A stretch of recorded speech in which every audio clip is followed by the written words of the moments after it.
hosted this hour 45-minute symposium. It begins with SMU professor Thomas Knock. No chief executive has ever communicated more effectively to the peoples of the world the ideals of democracy, or, through the covenant of the League of Nations, set in motion a more original idea for reducing the risk of war than Wilson. According to Senator J. William Fulbright, it was the one great new idea of the 20th century in the field of international relations, the idea of international organization with permanent processes for the peaceful settlement of disputes. Yet, few presidents, after accomplishing so much, experienced a reversal of fortunes as tragic as the one Wilson met with in his second term. The severe stroke that he suffered in October 1919 engendered a political crisis without precedent, the first and arguably the worst instance of presidential disability in U.S. history. This not only was an illness literally of constitutional magnitude, it also occurred at a crucial moment in world history when the Great War had come to an end and ratification of the Treaty of Versailles and American membership in the League of Nations hung in the balance. The post-war peacekeeping organization that Wilson had designed at Paris was no slender proposal. The League included provisions for settling disputes through arbitration, for the reduction of armaments among the great powers, and for the imposition of collective economic and military sanctions against any nation that attacked another. Because League membership held implications for national sovereignty and unilateral action, many senators, chiefly Republicans, though not exclusively, would agree to the treaty only if certain substantive reservations were attached to it. Wilson believed these reservations would change the entire meaning of the treaty, and if the U.S. joined only on condition of its own choosing, the League would be undermined from the start. And so, in order to build broader support for the treaty, for 3 weeks in September 1919, the President traveled 10,000 miles by train throughout the Middle and Far West, making some 40 speeches to hundreds of thousands of people. From the standpoint of public education on the League, Wilson performed well, often brilliantly. But as the throngs grew larger and the cheers louder, he looked more haggard and worn out at the end of each day. Coughing spells and excruciating headaches plagued him. At Cheyenne, a reporter noticed a look of inexpressible weariness pass over his face. 2 days later, he awakened nauseated, his cheek muscles twitching uncontrollably. At last, his personal physician, Dr. Cary Grayson, called a halt to the tour and rushed him back to Washington. On October 2nd, the president suffered a stroke that paralyzed his whole left side. From that point, he was but a frail husk of his former self, a tragic recluse in the White House shielded by his wife and doctor. Not until the 1990s, after the opening of Dr. Grayson's papers, did we have anything like a complete picture of Wilson's medical condition during his presidency. It's now reasonably well established that Wilson suffered from progressive hypertension and arteriosclerosis since middle age, a worrying condition, but not one that was so severe as to prevent him from working reasonably well, pretty effectively actually most of the time, at least until the summer of 1919. But Wilson was medically much older than his 62 years when he set out on this speaking tour, and the strain undoubtedly accelerated the onset of stroke. According to Dr. Francis Dercum, the distinguished neurologist that Dr. Grayson called in, the stroke affecting the right side of the brain was ischemic in nature, that is, one brought on by clotting, and which develops gradually, is rarely fatal, and does not affect speech or intellectual function, but which nonetheless causes physical impairment and often can have an impact on a patient's judgment and ability to concentrate. For an entire month after the stroke, Wilson was utterly incapable of performing his duties of office. Not until mid-November did he see anyone other than family members or his doctors, and not until December could he work at all, and then only for a few minutes a day. Dr. Grayson, in accordance with Mrs. Wilson's wishes, made no mention of paralysis or stroke to the press, but instead issued vague reports that the president was suffering from extreme fatigue or nervous exhaustion, and that his mind was clear. Because the First Lady overruled Grayson's plan to make a full disclosure, the extent of Wilson's incapacity was subject to conjecture and wild rumor, although it eventually became common knowledge that the affliction was cerebral thrombosis. She also vetoed Grayson's recommendation that her husband resign from office, even when, for a brief interlude, Wilson too thought that he ought to step down. Since their wedding in December 1915, Edith Wilson was the second Mrs. Wilson. Wilson's wife of nearly 30 years died in August 1914, the very week that the Great War broke out in Europe, and he remarried about a year and a half later. And Edith Wilson really became her husband's closest advisor, passionately dedicated to what she considered his best interests. In explaining herself in her memoir in 1938, she claimed that Dr. Dercum advised her of the importance of the president not resigning. If he resigns, the greatest incentive to recovery is gone, Dercum allegedly said. What the president needed was rest, and in the meantime, she should act as his steward. While consulting with members of the cabinet, she should have everything come to her and weigh the importance of each matter as to whether it had to be put before the president. And in this, she would be doing him and the nation a great service. Thus, for 16 months, she served as a sort of self-appointed chief of staff, the arbiter of what and whom the president should or should not see. Contrary to popular invention, however, Edith Wilson was not the first woman president. She did not run the executive branch of the government. For all practical purposes, the departmental heads ran their own agencies to the end of Wilson's term. But that the president should have resigned, there can be no doubt. Until the 25th Amendment went into effect in 1967, however, the Constitution contained but a single convoluted sentence referring to disability or removal from office. In 1919, no one really knew what to do or wanted to take decisive action. Vice President Thomas Marshall was not remotely interested in succeeding Wilson unless the White House or Congress itself formally addressed the issue. Within the administration, only Secretary of State Robert Lansing had the temerity to do that at a cabinet meeting 4 days after Wilson was stricken. Dr. Grayson was there for that, and he assured the cabinet that the president's mind was not only clear but very active, and also that he wanted to know by whose authority this meeting had been called.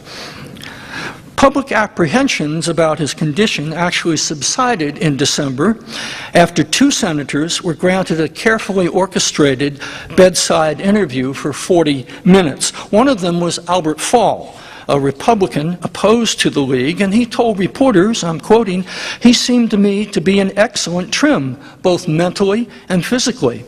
And indeed, Wilson was recovering somewhat, enough so into 1920 to assert himself intermittently. Yet he would continue to fade in and fade out. The palace guard, chiefly Mrs. Wilson and Dr. Grayson, in essence practiced deception on the American people. Between November 1919 and March 1920, the Senate voted on the treaty 3 times. But whether on a motion to approve it unconditionally or with 14 reservations attached to it, the tally always fell short of the necessary 2/3 majority. In surveying the ruins, many historians have cited the president's stroke as the primary ingredient behind this political gridlock that had produced this debacle. They argue that a healthy Wilson would have grasped the situation and found some middle ground on the question of reservations. Other historians, though, have contended that Wilson's refusal to compromise was consistent with his personality and his behavior throughout his life, that his psychological makeup would never permit him to yield to the Republicans, especially to his nemesis, Henry Cabot Lodge, who now chaired the Senate Foreign Relations Committee. Wilson's personality and the state of his health are of obvious relevance to this subject, yet by themselves they do not provide a complete picture of the larger issue of the League, or of the intensity of the debate, or of its origins, which actually predated the stroke by nearly 3 years. Wilson's illness may have been the main factor behind the treaty's defeat, but it doesn't automatically follow that the absence of a stroke would have produced a better outcome. Wilson had actually first begun to champion the League idea, the idea of a post-war League, I should say, during his re-election campaign in 1916. And this was a bitterly fought contest that the GOP had expected to win. Then, the midterm election campaign of 1918, which unfortunately coincided with the armistice negotiations, eclipsed 1916 by far for the rancor and ugliness that accompanied it. His adversaries having declared war in toto on his peace program, Wilson now faced Republican majorities in both houses for the first time in his presidency, and there was refusal to compromise in both camps. To an extent, partisanship motivated much of the opposition. Senator Lodge's chief goal, frankly, was to deny Wilson his crowning glory. At the same time, though, many of the critics' objections were grounded in ideological conviction. Internationalism has come, one Democratic senator aptly declared, and we must choose what form the internationalism is to take. And that was really what the great debate was all about. Strictly speaking, only a few of Wilson's adversaries were out-and-out isolationists. The majority of Republicans, like Lodge, were conservative internationalists. As such, they could accept the world parliament, but they thought that the United States also should expand its army and navy, resist any diminution of sovereignty, and reserve the right at all times to exercise force independently. Wilson, the progressive internationalist, believed that the United States had to be willing to accept the risk of losing in court sometime, at certain times, to make this work. That international security involved the acceptance of both constraints and obligations, or as he put it, the renunciation of wrongdoing on the part of powerful nations, including the United States. In many respects, you know, if you think about this, we have yet fully to come to grips with these issues even today in our relationship with the United Nations. Whatever the central cause of his historic failure, Wilson's conservative and partisan detractors believed that he would consign too many vital national interests to the will of an international authority, that his was a dangerously radical vision, a new world order alien to their own understanding of how the world really worked. Wilson's severest critics among his fellow progressives believed that he simply hadn't done enough to resist these forces of reaction, either here in America or at the peace conference. What more could I have done, he asked historian William E. Dodd shortly before he left the White House in 1921. It had all been one long wilderness of despair and betrayal, even by good men, Dodd observed. But I think perhaps more perceptibly than anyone else, the great journalist Ray Stannard Baker commented on Wilson's fate. He can escape no responsibility and must go to his punishment not only for his own mistakes and weaknesses of temperament, but for the greed and the selfishness of the world. Thank you.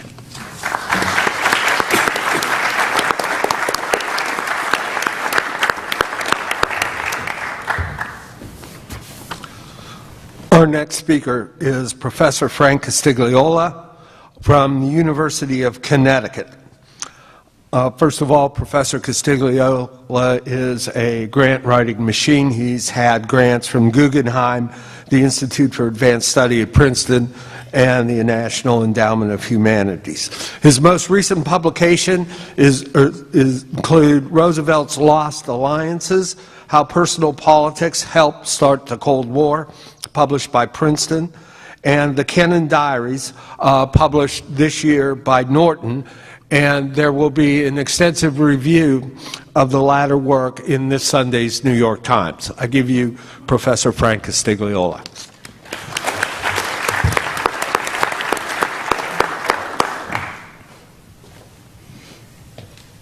Well, thank you for that introduction. I also want to start off by thanking the people who organized this conference, this wonderful conference, particularly Jeff Engel.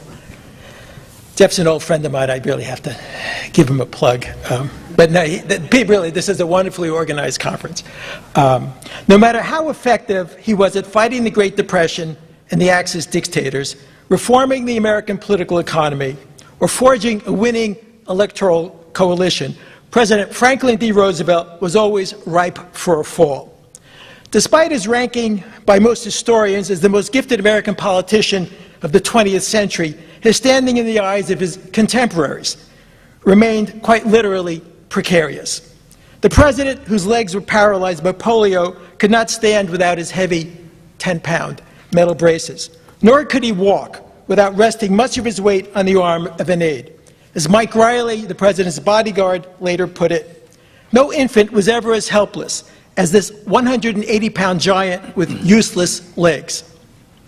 Roosevelt, his family, and his staff were ruthless in blocking the public from seeing or fully comprehending the severity of the disability. In this pre-television era, FDR was able to preserve the fiction that he had recovered almost totally from the polio and that he had only minor problems in walking. Roosevelt's image as a mobile, robust, and vigorous leader enhanced the substance of his presidential power. The Squire of Hyde Park sustained that power through his exhaustive efforts, his adaptability, and his success in enlisting the cooperation of others, including journalists, photographers, and on some implicit level, I believe, the American people. In an era when most Americans were struggling to survive a Great Depression and a World War, having a president who himself had struggled with tribulations and who remained a bit hampered by them probably seemed reassuring. Roosevelt was a genius at evoking public emotions and at managing public impressions. The techniques he had developed for camouflaging the severity of his paralysis constituted a deception that operated on several levels, including, it seems, a measure of complicity on the part of the deceived. Despite FDR's success, his performance was, and never could be otherwise than, precarious. Although my remarks this afternoon will focus on the effects of Roosevelt's paralysis, I will briefly mention two further health problems that affected Roosevelt's presidency. Despite the upturned cigarette holder exuberance for which FDR became famous, he often looked and felt worn out. These down periods occurred not only in 1944-45, when he was combating severe heart disease and wartime pressures, but throughout his presidency. Even before he took office, in early January 1933, an aide found him looking worn and tired. His color was bad. In 1938, a parishioner encountering him in church really was shocked when I saw his face. He looked almost ghastly. In 1940, he appeared like he had lost all his fire. And there are many other such examples by observers through the years.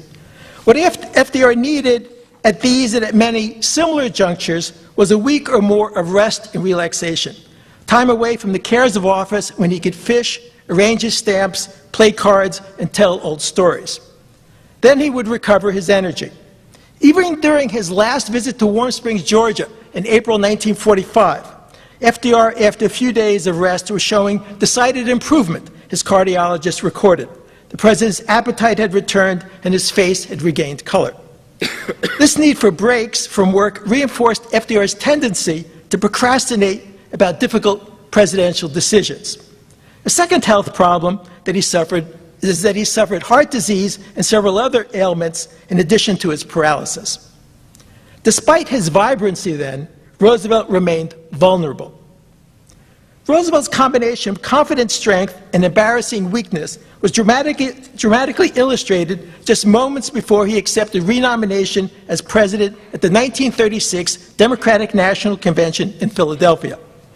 FDR had just gotten the party platform that he had wanted. He had also pushed through a game-changing rules modification that would prove crucial at the 1940 Democratic Convention.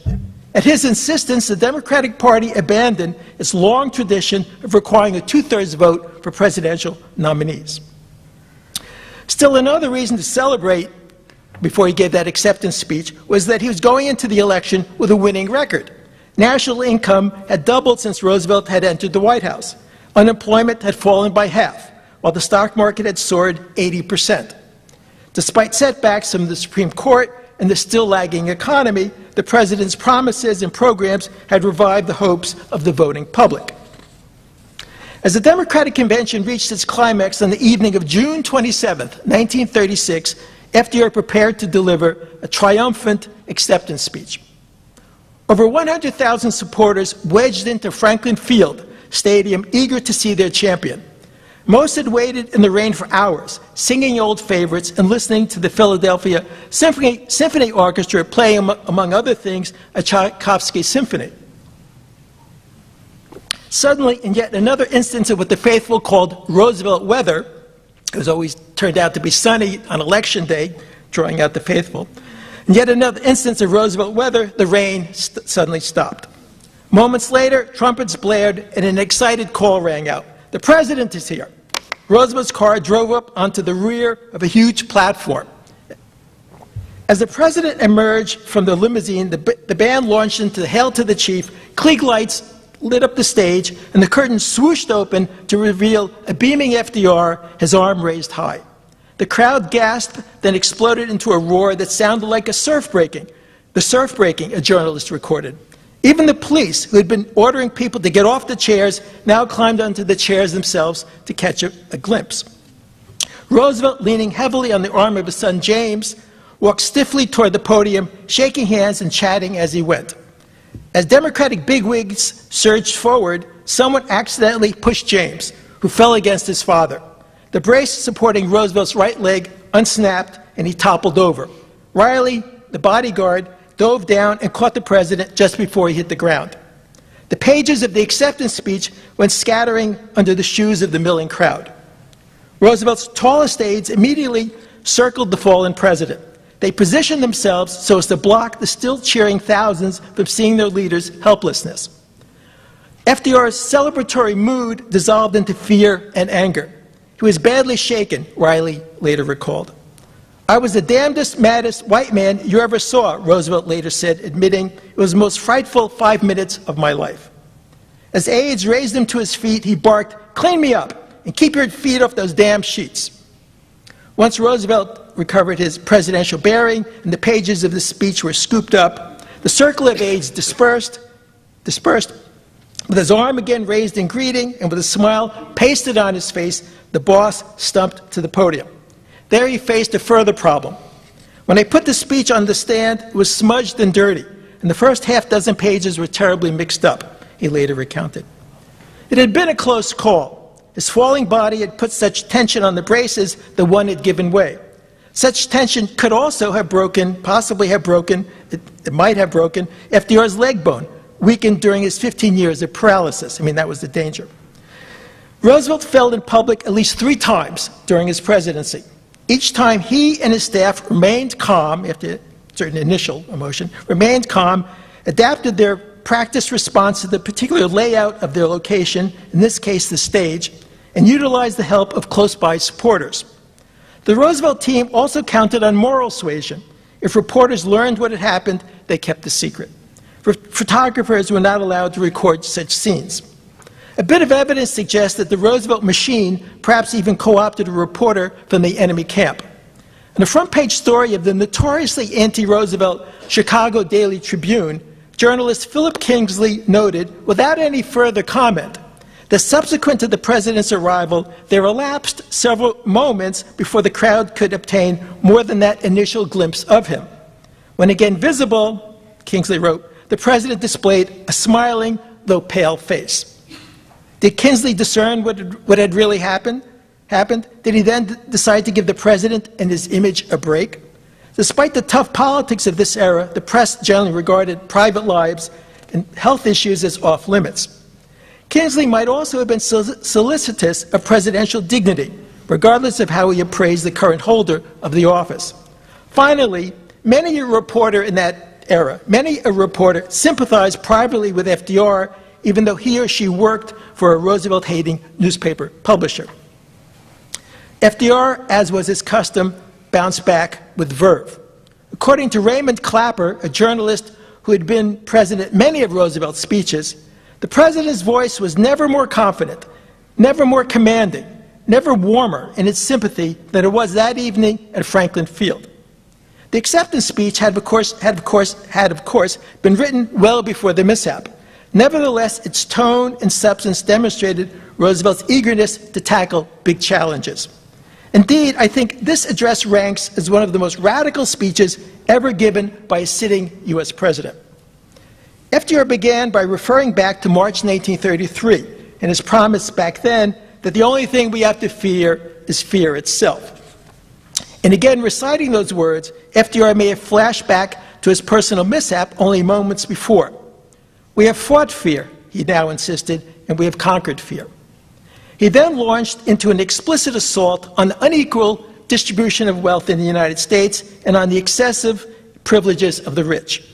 Picking up on Philadelphia's famous history as the birthplace of the 1776 revolt against the royal despotism of King George III, FDR depicted wealthy enemies of the New Deal as economic royalists and the privileged princes of the current era, who were bent on creating new dynasties with their riches. Calling, at least rhetorically, for change more radical than mere reform, Roosevelt declared, "Our allegiance to American institutions requires the overthrow of this kind of power." America's democracy, he said, was threatened by this new industrial dictatorship. Roosevelt then shifted his focus to overseas. Again, he talked about dictatorships, and he denounced the rise of dictatorships in Nazi Germany and elsewhere. Though aware that most Americans at this time were vehemently opposed to entering another foreign war, Roosevelt ventured an explicitly martial metaphor. We're waging, he said, we're waging a great war for the survival of democracy, for ourselves and for the world. He promised, I am enlisted for the duration of that war. In what would become the most memorable line of the speech, he declared, "This generation of Americans has a rendezvous with destiny." During the 9 years subsequent to this June 1936 speech, it was FDR's foreign and domestic policies that did indeed shape his generation's rendezvous with destiny.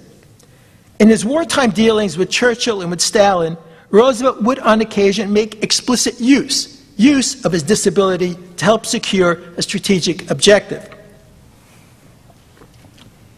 One such instance was at the Sunday religious service that was the high point of the August 1941 Atlanta Conference with Churchill. Roosevelt surprised the Prime Minister by insisting on getting to his seat for this religious service, on getting to his seat by walking, meaning leaning on a cane and linking his other arm with his son Elliot, the whole length of the battleship Prince of Wales, while hundreds of British and American sailors and officials looked on. Roosevelt was making a point. At a time when most Americans still opposed entering the war, the president wanted the British to appreciate that he and the nation he led were indeed courageous and fit. To Stalin, Roosevelt sought to send a different message. Roosevelt believed that a post-war accord, a post-war collaboration with the Soviets was essential for a secure peace, even if that collaboration meant accepting Russian domination, at least for a while, in Eastern Europe. Although he hated flying, his legs would flop up and down with the bucking of the plane, and his sinuses would stuff up. Roosevelt would make the long trips to Tehran and Yalta, both of which required some air travel, as a signal of respect to the suspicious Soviet dictator. By sacrificing his own comfort, Roosevelt wanted to underscore that the United States, despite the much-delayed Second Front, did appreciate the terrible sacrifice made by the Red Army in grinding up the Nazi forces.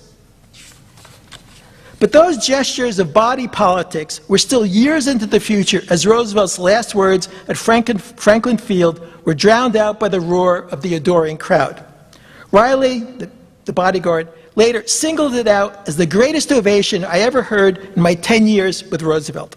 Now, it's to be expected that pro-Roosevelt observers would love his speeches. They would love all his speeches. But there was evidently something also over the top, something really unusual in both the delivery and in the substance of this speech, this particular speech. We can surmise that for FDR, getting badly shaken up in the fall set his adrenaline flowing. Pumped up, the president, with an unknowable degree of intentionality, turned the personal crisis to political advantage. He poured his physical, psychic, and intellectual energies into making an extraordinarily intense connection with the 100,000 people in the stadium and the millions more listening on the radio. Clapper, the journalist, judged the performance one of the most skillful political addresses of our time. It was more than a feat of showmanship, it was a work of art. Also reaching for superlatives was Secretary of the Interior Harold Ickes, who declared this the single greatest political speech I have ever heard. Once the applause died down, the orchestra struck up Old Lang Syne. Roosevelt began singing the melody, the orchestra played it again, and then thousands in the stadium joined in. The president then returned to his limousine. With the paralysis of his legs effectively hidden, he stood erect in the car, waving to the cheering crowd as the vehicle took a victory lap around the track of the stadium. A master at tugging the heartstrings of others, Roosevelt himself remained a cold man who usually kept his own emotions under wraps. Arguably, it was the feelings aroused by those frightening moments in the stadium that infused his speech with that discernible extra jolt of force. FDR was a master also in how he adapted to difficult circumstances that he could not avoid, whether it was his trying to walk when he was deprived of most of the muscles of his lower torso, his trying to run a vigorous electoral campaign when he had to deceive the public about the extent of his paralysis, or his trying to combat the Depression and the dictators when he himself had only a limited understanding of economics and he led a nation strongly opposed to fighting another world war. Thank you.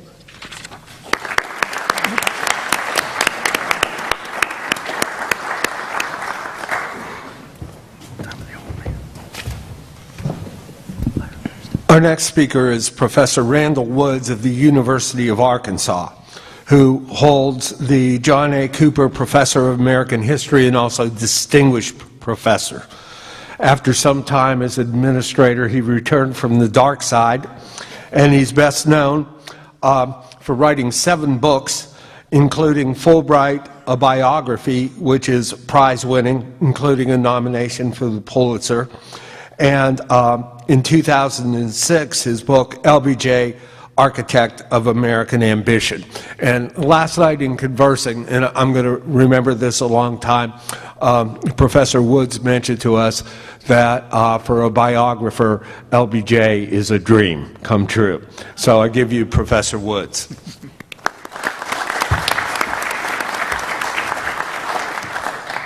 Thank you very much. I'm delighted to be among such distinguished scholars, and I want to thank Jeff and Tom for including me. I am a native Texan. I'm glad to be back on home soil here. You really can't escape your roots. I spent the fall in the United Kingdom, and I was in a taxi in London, and the taxi driver said, and where are you from? And I said, Arkansas. And he said, no, you're not. You're from Texas. So there you are. Can take the boy out of it. Lyndon Johnson, master politician, architect of American ambition, was a tormented man. He had a good deal to be tormented about, and his insecurities, his particular personal demons, sometimes affected his public policies. 2 in particular stand out. Johnson's decision to have the FBI illegally wiretap members of the Mississippi Freedom Democratic Party as they sought to unseat the regular all-white Mississippi delegation to the 1964 Democratic Presidential Nominating Convention, and his decision to justify intervention in the Dominican Republic in 1965 as a necessary step to prevent the island nation from falling under the sway of Fidel Castro and the forces of international communism. Both were dangerous overreactions fraught with implications. The first gave J. Edgar Hoover a hold over LBJ that would allow the director to continue to demonize Martin Luther King and paint the civil rights movement as a communist conspiracy. And the second, the Dominican incident, led to the perpetuation of a simple-minded anti-communism that would make a negotiated settlement in Vietnam increasingly difficult, if not impossible. Lyndon Johnson was the eldest son of Rebecca Baines and Sam Ely Johnson. His parents shared a common interest in and commitment to politics and public service, but they shared little else. Now, Rebecca was a devout Southern Baptist, an aspiring intellectual, and a cultural maven, insofar as the hill country of Central Texas had cultural mavens. She did not drink, dance, or consort with people who did, except for her husband. Sam Johnson was a religious freethinker, a backwoods schoolteacher come politician who liked nothing better than to drink and to dance. Except when they were discussing their children or politics, Sam and Rebecca lived apart even as they occupied the same house. In her half, Rebecca would provide elocution lessons to local children, have her friends to tea parties, and dream of a better, more cultured world. On his porch, Sam would harangue local attorneys, politicians, farmers, and ranchers as they drank corn whiskey and beer. Lyndon was initially closer to his mother. He bought into her image of herself as a cultured woman being destroyed by a cruel frontier environment. But that would change. Rebecca Johnson was a master of conditional love. If she became displeased with her son, if he disappointed her, she refused to touch him. She refused to talk to him, to acknowledge his very existence. She saddled her eldest son with a lifetime sense of inadequacy. In 1955, after LBJ suffered a near-fatal heart attack, Rebecca descended upon the family ranch in the hill country to, quote, nurse, unquote, her son. In truth, she reproached him continually for not immediately returning to public life, for shirking his duties, for abandoning his career. Meanest woman I ever met, observed George Reedy at the time. In his early adolescence, Lyndon Johnson began accompanying his father as he campaigned in and around Johnson City, and then went with him several times during his stays in Austin when the legislature was in session. I wanted to copy my father always, emulate him, do the things he did, Johnson later observed. But his father's behavior became increasingly erratic. One of Lyndon's contemporaries recalled that Sam, scheduled to give an address in the upstairs auditorium at the Johnson High School, was so drunk that he fell repeatedly while ascending the stairs. Alcohol became even more of a problem after Sam failed in business in 1919. Lyndon's mother's tears of frustration and loneliness and his father's bouts with both the bottle and the market provoked defiance and rebelliousness in the young man. Johnson was famously driven to succeed. As Richard Kleberg's secretary, he worked 7 days a week and drove the office staff like a plantation overseer. Indeed, the young Paul from Texas was at times manic. Note his courtship of Lady Bird. Lyndon met his future wife over drinks with friends. He invited her to breakfast the next morning. Throughout the day, Johnson talked nonstop, mostly about himself and his ambitions. It was just like finding yourself in the middle of a whirlwind, Lady Bird later recalled. At the end of the day, to her astonishment, Lyndon asked the young woman to marry him. Several months later, as she waited in her San Antonio hotel room for her marriage ceremony to begin, she told her bridesmaid that for a quarter she would jump out the window.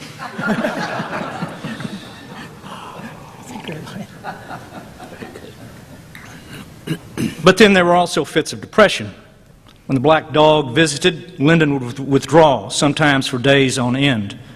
As he confronted the monumental task of defeating Coke Stevenson in 1948, Johnson was racked with anxiety. In February of that year, Johnson had hired Horace Busby, a UT graduate and former Daily Texan editor, who was then working as a journalist in Washington, to be a speechwriter. When Busby arrived in Austin, he went immediately to campaign headquarters. No Johnson. Where was he? He hadn't made an appearance in 2 days, another staffer told Busby. The young reporter drove out to the candidate's apartment. There he found Johnson chain-smoking with the blinds drawn. "Do you think we have a chance?" Johnson asked Busby. "No, not really." The phone then began ringing. It rang a dozen times. It quit and then began ringing again. Johnson eyed it suspiciously. "He whispered to me," Busby said, "as though the phone could hear us. He said, 'That's them.' I mouthed back to him, 'Who? Who is them?' And he said, whispering, 'Headquarters.'" There were intimations in Johnson of split personality. Joe Phipps, a campaign aide who worked for Johnson during the 1948 campaign, recalled that his boss was constantly alternating between the refined and the crude.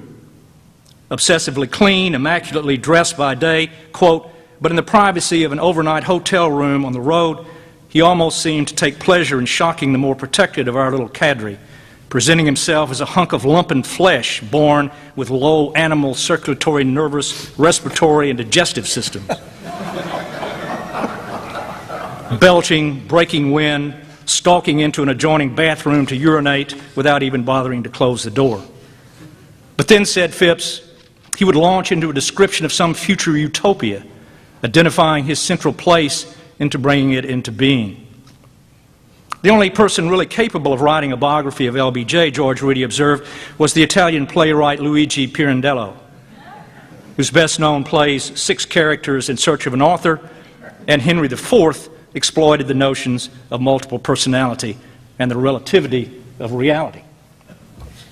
Charles Marsh, perhaps one of Johnson's most interesting friends, a mystic, multimillionaire newspaperman, oilman, and speechwriter for Henry Wallace. Charles Marsh, the media mogul and oilman who was Johnson's sponsor and cuckold, thought LBJ was bipolar. Marsh was something of an expert, having himself been treated several times for manic depression. LBJ's physician, J. Willis Hurst, later speculated on the possibility that Johnson suffered from a bipolar disorder. Extremely interesting people do display many emotions, ranging from anger to humor to unpredictability to all kinds of things. Up to a point, this, of course, is entirely normal. Now, whether or not you want to say that Johnson's swings in all of this, his emotional swings, reached the abnormal state, would be a very debatable issue. Well, not to me. Except on a very few occasions, Lyndon Johnson failed to exhibit the ironic detachment that characterized his predecessor. He took everything personally and was at times absurdly literal-minded. His thin skin, his inability to ever satisfy his expectations of himself led to a life of stress and ill health. Not only was there the near-fatal 1955 heart attack, but no fewer than 6 cases of pneumonia, recurrent kidney stones, and 2 hernia operations. It was inevitable that Johnson's personality disorders would affect his public policies. 2 of the most notable examples were his handling of the challenge by the Mississippi Freedom Democratic Party to the all-white regular delegation in 1964, and the other was the justification for U.S. military intervention into the Dominican Republic. I'm just going to go over the first one, and for the sake of time and for your sake. By the summer of 1964, Mississippi had once again become the principal battleground in the struggle over civil rights. The black population there was the most disfranchised in the nation. In April of that year, delegates assembled in Jackson and voted to establish the Mississippi Freedom Democratic Party. During the ensuing Freedom Summer of '64, local activists joined with volunteers from CORE and SNCC to try to register the disfranchised. Rebuffed at every turn, they announced a freedom registration campaign. And on August 6th, 2,500 people jammed into the Masonic Temple for the MFDP State Convention. There they selected 64 blacks and 4 whites to the MFDP delegation to the Democratic Convention in Atlantic City. The plan was to challenge the regular all-white delegation on 2 grounds: that it had racially discriminated and that its members would refuse to sign a loyalty oath committing them to support the Democratic ticket. The revolt among Mississippi's black voters terrified Lyndon Johnson. He desperately wanted to be elected president in his own right. He was already convinced that JFK's followers were planning to hijack the convention and throw the nomination to Robert Kennedy. As John Connally put it to LBJ, if you seat those black sharecroppers, he used another term, if you seat those black sharecroppers, the whole South will walk out. Governor Carl Sanders of Georgia echoed Connally's warning. Mississippi and Alabama were probably going to withdraw anyway if a loyalty oath was required, but this was not likely to precipitate a bolt by the entire South.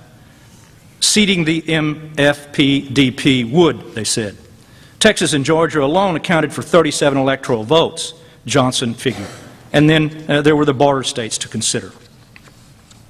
On August the 19th, the President met with a delegation from the Mississippi Freedom Democratic Party, as well as representatives from CORE and SNCC.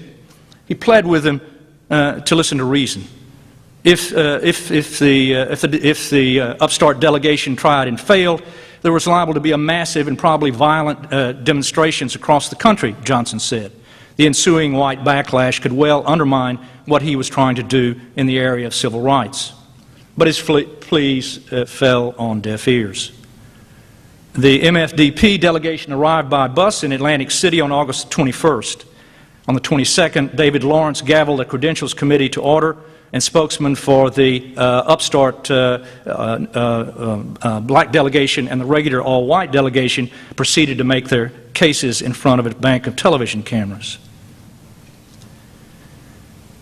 In truth, Lyndon Johnson knew what the Mississippi Freedom Democratic Party was going to do before it did it. So agitated had he become over the issue that in late July he had issued an order to put in place an unprecedented program of illegal political espionage designed to protect his presidential candidacy. On August the 1st, Johnson had his aide Walter Jenkins call Deke DeLoach, the FBI's liaison with the White House. Deke, Jenkins said, the President is very concerned about his personal safety and that of his staff while they're at the convention. Would you head a team to keep us advised of any potential threats? Jenkins subsequently spelled out exactly what the White House expected, namely all the information the FBI could gather through wiretaps and bugs about the Mississippi Freedom Democratic Party. Lyndon is way out of line, Hoover commented when DeLoach told him what the White House wanted. Nevertheless, after a pause, he instructed his assistants to tell Walter we'll give him whatever help he wants. Over dinner at the White House on August 20th, Johnson complained to Senator Richard Russell that it took him hours each night to read all the wiretap reports he was receiving, including those of MLK speaking with Joseph Rao, the Mississippi Freedom Democratic Party's chief counsel. Hoover apparently has been turned loose and is tapping everything, Russell noted in his diary. As the President became more anxious about his ability to control the outcome of the Mississippi imbroglio, he became depressed, pessimistic, and paranoid. For months, Hoover had been bombarding the White House with raw data allegedly proving that King was in bed with the Communist Party of the United States of America. Those communists are moving in on King, and King's moving in on Rao, Johnson complained to Secretary of Labor Willard Wirtz. When Mayor Richard Daley of Chicago questioned whether there was, quote, someone behind, unquote, the Mississippi Freedom Challenge, Johnson replied, oh yes, Dick, the Communist Party is behind it. The Credentials Committee was divided, but Rao had enough votes to lead the floor fight. If the dispute spilled over onto the floor, the deep schism in the party would be revealed on television for all to see. When King called Lyndon Johnson at 1 a.m. on the morning of the 24th, cabled Johnson on the morning of the 24th, urging him to throw his lot behind the seating of the insurgents, Johnson called Russell. What do you do when they, meaning King and the Freedom Democrats, are getting ready to take charge of the convention and they run over you, which they will? Then what do you do? Sensing that Johnson was overreacting, Russell advised, you don't do a thing. You just say you're sorry. You think they're ill-advised and then let it go. But Johnson would not let it go. He couldn't let it go. He then speculated that King's telegram was part of a plot hatched by the Attorney General. "This is Bobby's trap," he said. On August the 25th, Johnson called Russell again at his home in Winder, Georgia. He was going to Atlantic City at about 7:30 that night, he said, and there he would serve notice that he had incurred, quote, "too many scars and could not unite the country." He would tell the convention to get some fresh figure to nominate and elect. Russell listened patiently to his friend until Johnson exclaimed that he had, quote, "only accepted the vice presidential nomination in 1960 to avoid dropping dead on the Senate floor as the majority leader, and that he was looking at the time for the peace and quiet of the vice president's job." That was too much for Russell, who had endured Johnson's overweening ambition for 16 years. He told the president that he was speaking like a child, and a spoiled one at that. Take a tranquilizer and take a nap and rethink. With the Credentials Committee deadlocked, the White House proposed a compromise. 2 MFDP delegates would be seated as delegates at large. Only those members of the regular Mississippi contingent who signed a loyalty oath would be seated, and the Democratic Party would prohibit discrimination in the selection of delegates to all future conventions. Probably the most important thing to come out of the whole affair. The committee was deeply divided, but in the end announced at a televised press conference that it had voted to accept the 2-seat compromise. Despite the pleadings of Bayard Rustin, Martin Luther King, and others, however, the MFDP would have none of it. "We didn't come all this way for no 2 seats, Fannie Lou Hamer famously exclaimed. The all-white Mississippi delegation, most of whose members immediately departed Atlantic City, were just as disgruntled. On Tuesday evening, 21 MFDP delegates, furnished credentials by other friendly delegates, pushed their way into the seats vacated by the regular delegation. After an unsuccessful effort to evict Hamer and her colleagues, the sergeant-at-arms and his men simply ignored them, and the convention proceeded to its business. Johnson went on to win in a landslide in 1964, as Russell had told him he would. There was never really any chance he would lose to Barry Goldwater, no matter what transpired at Atlantic City. The Mississippi Freedom Democratic Party episode had ironic and even tragic consequences. In the long run, it changed the nature of the party, not tragic in this sense. In the long run, it changed the nature of the party, leading to the emergence of the Rainbow Coalition. In the short run, it alienated SNCC and CORE, causing them to question the wisdom of working within the Democratic Party and creating the first of several credibility gaps. But perhaps most significant for the Johnson presidency, it placed Lyndon Johnson in the power of J. Edgar Hoover. It made them allies, whether LBJ wanted an alliance or not. It gave the director an ongoing opportunity to blame all of the administration's problems on a communist conspiracy, allowing the president a convenient out as opposition to the war in Vietnam mounted and as ghetto uprisings swept the nation's cities. It led to an increase, by 1968, it led to a Johnson who was living increasingly in an imaginary world. Thank you very much.